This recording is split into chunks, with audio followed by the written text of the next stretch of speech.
ഇന്നത്തേത് കോഴിക്കോടൻ യാത്രയുടെ പാർട്ട് 2 വിശേഷങ്ങളാണ്. അങ്ങനെ നമ്മൾ പഴശ്ശിരാജ മ്യൂസിയത്തിൽ നിന്ന് നേരെ പോകുന്നത് SM സ്ട്രീറ്റിലേക്കാണ്.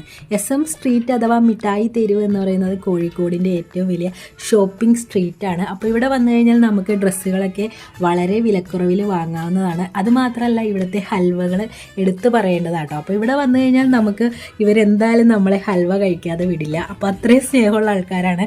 അപ്പോൾ നമ്മൾ അങ്ങനെ ഹൽവയൊക്കെ വാങ്ങിയിട്ടുണ്ടായിരുന്നു. അതിനുശേഷം കോഴിക്കോടിൻ്റെ ഐക്കോണിക് ആയിട്ടുള്ള ബിരിയാണി കഴിക്കാതെ എങ്ങനെയാ പോവാല്ലേ. അങ്ങനെ നമ്മൾ റഹ്മത്ത് ഹോട്ടലിൽ കയറിയിട്ടുണ്ടായിരുന്നു. പക്ഷേ റഹ്മത്ത് ഹോട്ടലിലെ ബിരിയാണി കുറച്ചുകൂടി ഓവർ ഹൈപ്ഡ് ആയ പോലെ ഞങ്ങൾക്ക് ഫീൽ ചെയ്തിട്ടുണ്ടായിരുന്നു.